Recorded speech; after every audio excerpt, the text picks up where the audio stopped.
हज सीजन की रवायत को पेश नज़र रखते हुए खाना कबा के गिलाफ को 3 मीटर ऊंचा कर दिया गया है। सऊदी खबर रसां इदारे के मुताबिक एहतियाती तदाबीर को पेश नज़र रखते हुए जुमा के रोज़ गिलाफ कबा को 3 मीटर ऊंचा कर दिया गया है और खाना कबा के निचले हिस्से को 2 मीटर सफ़ेद कपड़े से चारों अतराफ से ढांप दिया गया है। गिलाफ कबा को हर साल ऊंचा करने की वजह क्या है?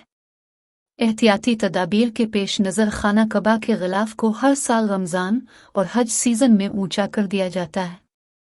इस हवाले से इंडिपेंडेंट उर्दू की एक रिपोर्ट के मुताबिक हरमैन शरीफैन इंतज़ामिया का कहना है कि खाना कबा में आने वाले हाजी गिलाफ कबा को हाथ लगाने और इसे चूमने के ख्वाहिशमंद होते हैं, जिसकी वजह से ये गिलाफ कबा मेला हो जाता है, या फिर कई लोग गिलाफ कबा को साथ ले जाने के लिए ब्लेड या छुरी से काट लेते हैं। लिहाजा इंतज़ामिया की जानिब से हर साल खाना कबा के गिलाफ को ऊंचा कर दिया जाता है।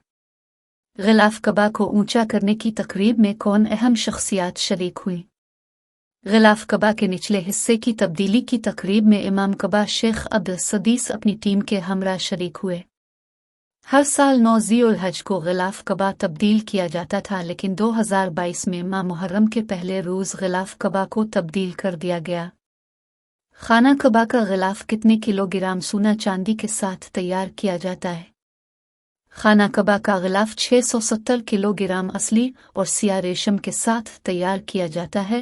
गिलाफ कबा की तैयारी के लिए 120 किलोग्राम सोना और 100 किलोग्राम चांदी के वरक इस्तेमाल किए जाते हैं, जबकि गिलाफ कबा की पट्टी 6 हिस्सों पर मुश्तमिल होता है।